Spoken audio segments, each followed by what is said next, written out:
apa saja kabar gembira yang Allah Subhanahu wa taala berikan kepada seorang mukmin ketika Allah masukkan ke dalam kuburan. Inilah pembahasan di pagi hari ini. Ma'asyiral muslimin yang dimuliakan Allah Subhanahu wa taala. Pertama, kabar gembira saat kematian dulu. Disebutkan di dua surat dalam Al-Quran. Pertama surah An-Nahl ayat 31 dan 32. Kemudian Fussilat ayat 30. Dalam surah An-Nahl Allah Subhanahu wa taala mengatakan, "Kadzalika yazzillahul muttaqin alladzina tawaffahumul malaikatu tayyibina yaqulun salamun alaikum udkhulul jannata bima kuntum ta'malun." Demikianlah Allah memberi balasan kepada orang-orang yang bertakwa. Siapa orang yang bertakwa? Yaitu orang-orang yang ketika diwafatkan oleh para malaikat dalam keadaan baik, maka mereka para malaikat mengatakan kepada mereka, salamun alaikum, keselamatan bagi kalian, masuklah ke dalam sorga karena apa yang kalian kerjakan. Kemudian dalam surah Fussilat ayat 30-nya Allah mengatakan, innal ladzina qalu rabbuna Allah thumma istaqamu tatanazzalu alaihimul malaikatu alla takhafu wa la tahzanu wa abshiru bil jannati allati kuntum tu'adun. Sesungguhnya orang-orang yang mengatakan Tuhan kami Allah, kemudian mereka istiqomah padanya, maka malaikat akan turun kepada mereka dengan mengatakan, janganlah kalian takut, janganlah kalian sedih, dan bergembiralah kalian dengan surga yang telah Allah janjikan kepada kalian. Jadi kabar gembira pertama adalah saat detik wafatnya seorang mukmin, mereka akan bahagia. Kenapa mereka akan bahagia? Karena malaikat yang membisikkan di telinganya itu adalah bisikan-bisikan kebaikan. Sehingga kita lihat seorang mukmin itu kalau meninggal macam-macam, terkadang Allah tampakkan kebahagiaan. Terkadang dia tersenyum, terkadang ditampakkan keringat di dahinya, terkadang bisa mengucapkan kalimat la ilaha illallah, terkadang dia membaca Al-Quran, terkadang meninggal saat sholat, dan begitu seterusnya. Dan itu kegembiraan yang pertama yang diraih seorang mukmin saat wafatnya. Kemudian yang kedua, saat masuk ke liang lahat. Kita tahu bahwa dalam proses peristiwa-peristiwa kubur itu ada 4 peristiwa. Pertama disebut dengan dhagtatul qabri, himpitan kuburan. Yang kedua disebut fitnatul qabri, 2 malaikat yang bertanya, Munkar dan Nakir, atau disebut dengan fitnah kubur. Yang ketiga azab kubur, dan yang keempat nikmat kubur. Kita tahu bahwa peristiwa pertama di kuburan itu adalah himpitan kubur. Setiap manusia pasti dihimpit kuburan, tidak mukmin, tidak kafir, semua kena. Mau anak bayi, mau anak dewasa, mau laki-laki, perempuan, pasti terkena himpitan. Dan himpitan kubur ini disebutkan dalam sebuah hadis Nabi SAW mengatakan, inna lil qabri dhagtatun, sesungguhnya kuburan itu memiliki himpitan. Dan himpitan kubur ini meretakkan semua tulang belulang, bahkan meretakkan semua persendian, sehingga dia akan menjerit yang tidak ada yang tahu jeritannya kecuali selain manusia dan jin. Artinya binatang-binatang mendengar. Tetapi tentu yang seperti ini berlaku kepada orang kafir. Orang kafir, orang munafik, orang fasik, ya. Tetapi himpitan kubur bagi orang-orang yang beriman adalah himpitan kebahagiaan. Sehingga para ulama ketika membicarakan tentang himpitan bagi orang-orang yang beriman itu layaknya seorang ibu saat memeluk bayinya. Karena kita semua berasal dari tanah. Jadi tanah itu diibaratkan ibu kita. Jadi kalau kita masuk kuburan, dihimpit itu seolah-olah ibu sedang memeluk bayinya, tidak merasakan apapun.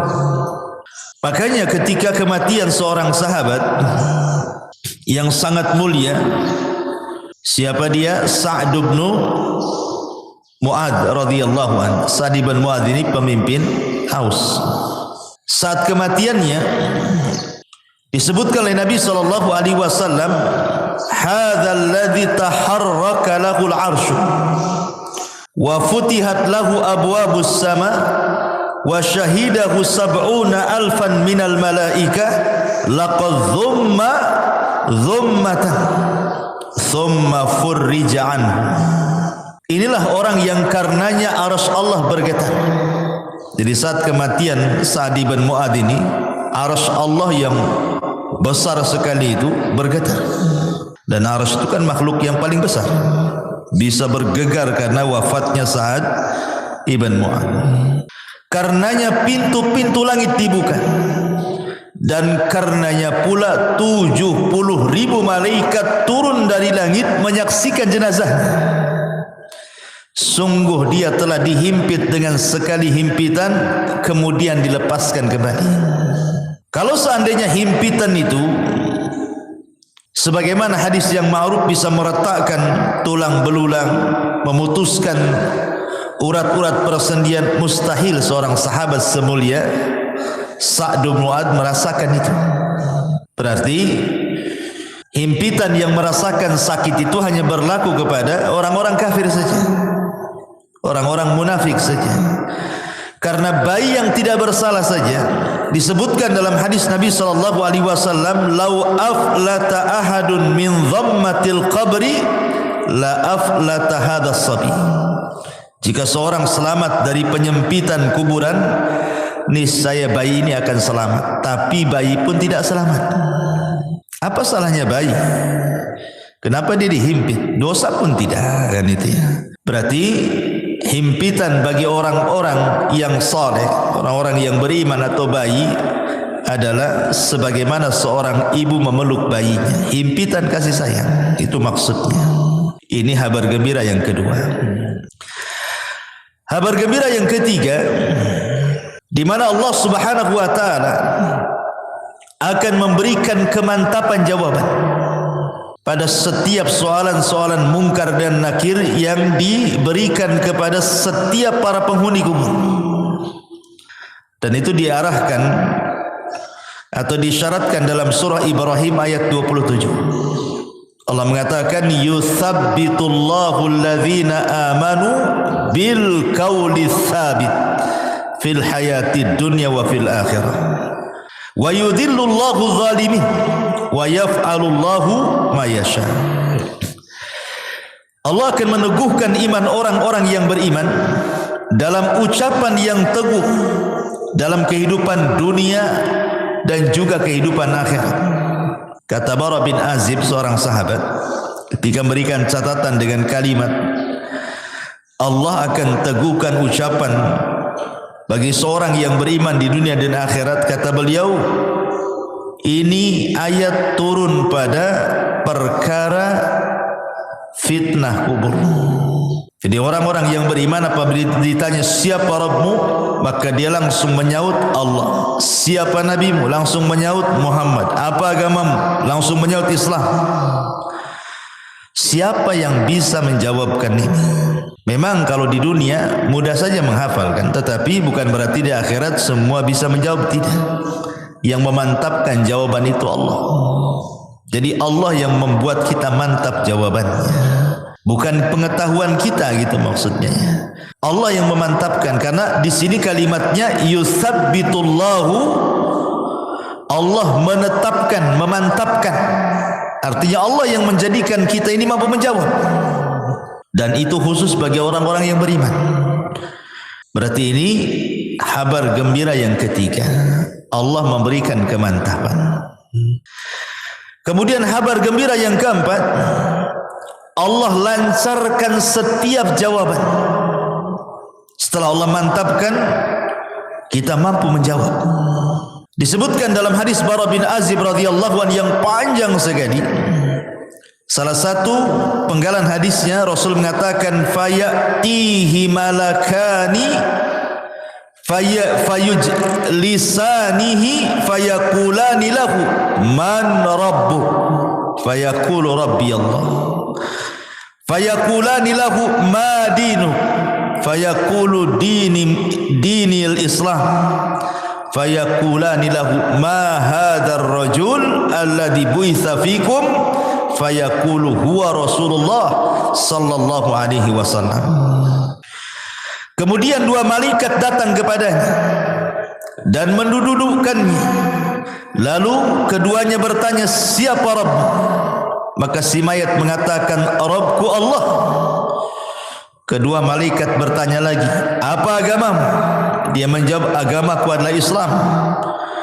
Kemudian keduanya bertanya lagi, siapa laki-laki yang telah diutus kepadamu?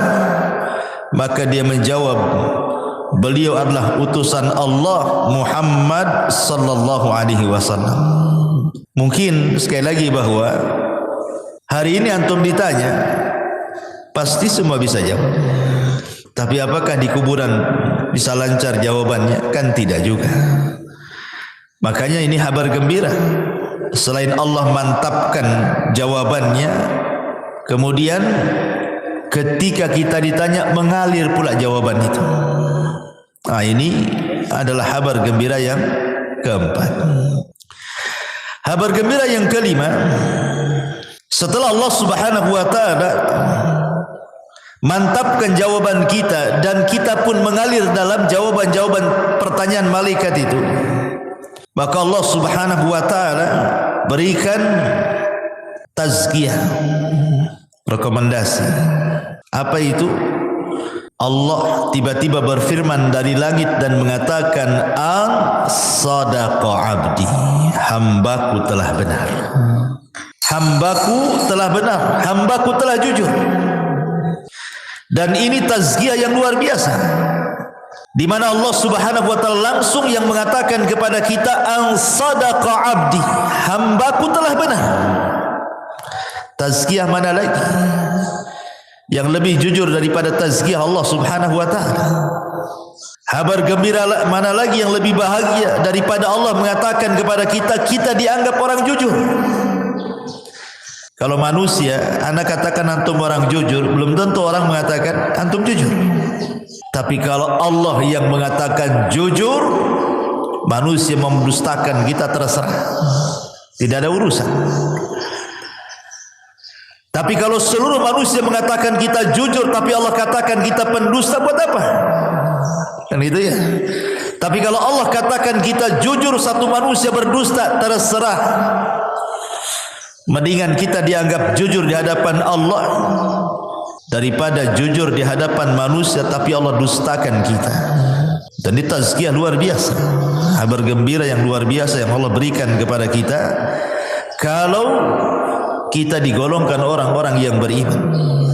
Ini kabar gembira yang kelima. Yang keenam, setelah Allah Subhanahu wa taala berikan tazkiyah kepada kita, apalagi Allah Subhanahu wa taala akan luaskan kuburan kita.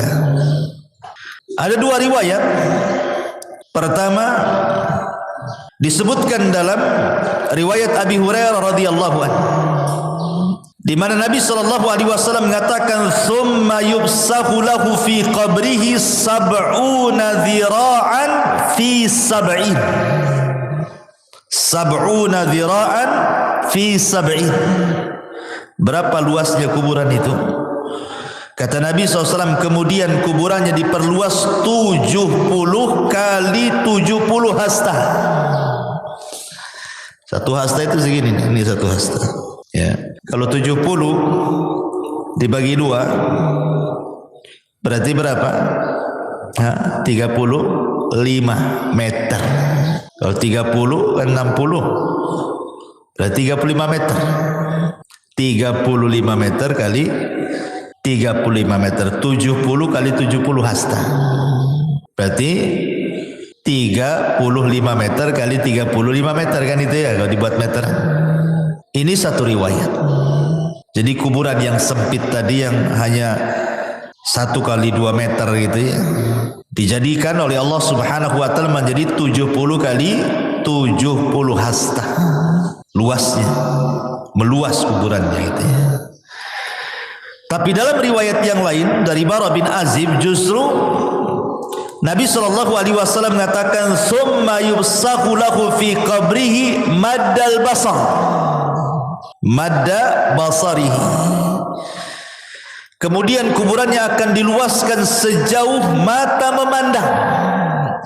Kalau antum naik ke atas gunung, kemudian antum lihat tuh, kira-kira pandangan antum sejauh mata memandang sampai di mana?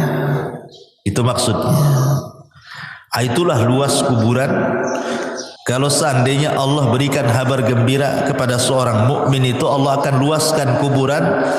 Dalam riwayat 70 kali 70 hasta, tapi dalam riwayat Bara bin Azib sejauh mata memandang. Coba bayangkan, kalau antum saya kurung di satu ruangan, anggaplah di kamar masjid ini, dikurung, nggak ada penerangan, kan masih mending itu luasnya, masih luas kamar ini daripada kuburan. Kuburan berapa peta saja kan itu. Tapi ngomong-ngomong saya minum dulu kayaknya. Dingin kali nih. Bismillah. Oh, panas juga. Iya. Jadi analoginya begini, ikhwan. Jadi kalau antum masuk ke dalam ruangan masjid ini, saya gelapkan. Nggak ada apa-apa di situ. Nggak ada kasur, nggak ada apa-apa, nggak ada handphone. Nggak boleh antum saya kasih handphone. Ya masuk aja badan di situ. 3 hari 3 malam di situ kan. Nggak dikasih makan. Antum sudah pusing. Janganlah 3 hari 3 malam, 1 hari saya tak makan tak gemetar. Apalagi mati listrik kan itu. Kita bayangkanlah di satu ruangan itu. Macam mana itu di kuburan yang sempit itu. Habis itu dipendam pula dari atas. Hanya tanah, tidak ada apa-apa. Kita sudah kebayang gelapnya kan. Ya. Lah ketika kemudian Allah Subhanahu wa taala bentangkan kuburan seluas itu, menunjukkan kabar gembira. Kabar gembira dari Allah Subhanahu wa taala lewat lisan Rasul bahwa seorang mukmin itu akan dibentangkan kuburannya sejauh mata memandang. Artinya tidak akan sumpek gitu maksudnya. Kita kalau berada di ruangan sempit kan sumpek gitu. Tapi kalau di ruangan terbuka kan rasanya los gitu pandangan itu. Dan ini kabar gembira. Kemudian yang nomor 7, bukan hanya diluaskan saja, yang lebih hebat daripada itu apa? Dibukakan pintu surga. Subhanallah ya. Padahal belum ada kiamat, tetapi pintu surga sudah dibukakan, kemudian diarahkan pula ke kuburannya. Dan itu disebutkan dalam hadis di mana Nabi SAW bersabda, "An sadaqa abdi fa afrishuhu minal jannati waftahu lahu baban ilal jannah." Hambaku telah benar. Hamparkan permadani untuknya dari sorga, bukakan pintu-pintu sorga kepadanya. Subhanallah ikhwan, bayangkan kita dihamparkan permadani dalam kubur itu, mengarah ke pintu sorga, kemudian pintu sorga pula dibuka. Ketika pintu sorga dibuka itu ada kabar gembira yang nomor 8. Apa itu? Allah Nabi sallallahu alaihi wasallam mengatakan, wa albisuhu minal jannah. Hantarkan pakaian dari sorga. Ketika mayat itu hanya 3 lapis kain kapan saja, kemudian masuk ke dalam liang lahat, entah tahan berapa bulan tuh yang namanya kain kapan itu, lama-lama kan hancur juga. Tapi sebagai gantinya apa yang terjadi? Wa albisuhu minal jannah.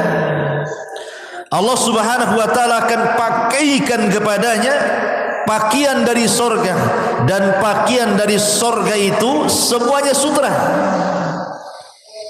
min sundusin wa istabraq, rata-rata sutra dihantarkan dari sorga. Kemudian kabar gembira yang nomor 9, fayatihi min rauhiha wa tibiha. Kemudian Allah Subhanahu wa taala hantarkan pula raihiha wa tibiha. Apa itu? Wewangian dan bau semerbak yang luar biasa yang Allah hantarkan ke dalam kuburannya, menjadi wangi kuburannya. Kita saja di ruangan kan pengennya wangi, harum gitu kan. Masuk ke hotel-hotel mewah itu harum gitu ya. Kan itu sebuah nikmat, kabar gembira. Belum lagi makanan dari sorga, belum lagi minuman dari sorga. Itu kan kabar gembira yang luar biasa. Bahkan yang lebih hebat lagi nomor 10-nya adalah Allah Subhanahu wa taala datangkan kepadanya orang yang sangat baik hati. Disebutkan dalam sebuah hadis, jadi akan didatangkan padanya seorang laki-laki yang rupawan, berpakaian indah, beraroma wangi, untuk menemani dia selama dalam kuburan. Kemudian si mayat ini heran, kemudian bertanya, man anta, siapa engkau ini? Fawajhukal wajhu yaji'u bil khair. Wajahmu adalah wajah yang membawa kebaikan. Siapa kamu ini? Karena ikhwan, kalau kita analogikan kan, orang di penjara lah, masukkan ke dalam penjara, kemudian hanya satu sel, satu orang saja, kan boring.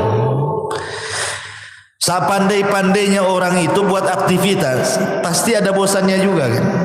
Berbeda kalau seandainya satu penjara itu hanya 2 orang, pasti ada komunikasi itu.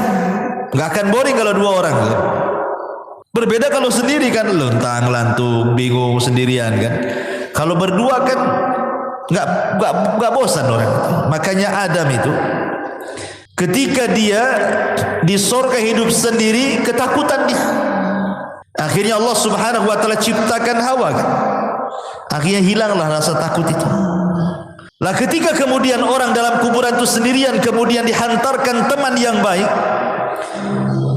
Teman ini kemudian rupawan, wangi, enak ngomongnya, tiba-tiba ngajak bicara, terus tahu-tahu tidak sadar bahwa dia sudah lama di kuburan tuh. Tahu-tahu teman yang baik ini memberitahukan bahwa kiamat sudah dekat. Makanya kemudian heran ini si mayat ini dan mengatakan, man anta, siapa kamu ini? Maka orang ini mengatakan, ana amaluka salih. Sayalah amal soleh, sayalah solatmu, sayalah zikirmu, sayalah puasamu, sayalah silaturahimmu, sayalah puasamu, sayalah baca Quran, dan begitu seterusnya. Dan ini kabar gembira yang nomor 10 yang luar biasa. Kemudian yang nomor 11, kabar gembira yang nomor 11, di mana orang-orang yang beriman tidak akan merasakan lamanya tinggal di kuburan. Anggap saja sejak zaman Adam sampai sekarang, berapa ribu tahun tuh dalam kubur itu, ya kan? Atau janganlah sejak zaman Nabi, para sahabat 14 abad silam kan, nggak dikiamat-kiamatkan. Pertanyaannya, apakah mayat itu merasakan bimururil wakti, bahwa waktu itu berjalan seperti kita di dunia ini kan merasakan dengan berjalannya waktu kan, pagi, siang, sore, malam, besok pagi lagi. Tahu-tahu sudah seminggu, sebulan, setahun. Kita kan merasakan tuh berjalannya waktu. Pertanyaannya, apakah orang yang di kuburan itu merasakan berjalannya waktu? Ulama menjawab, lihat, kalau dia mendapatkan nikmat kubur, maka dia tidak akan merasakan bimururil wakti.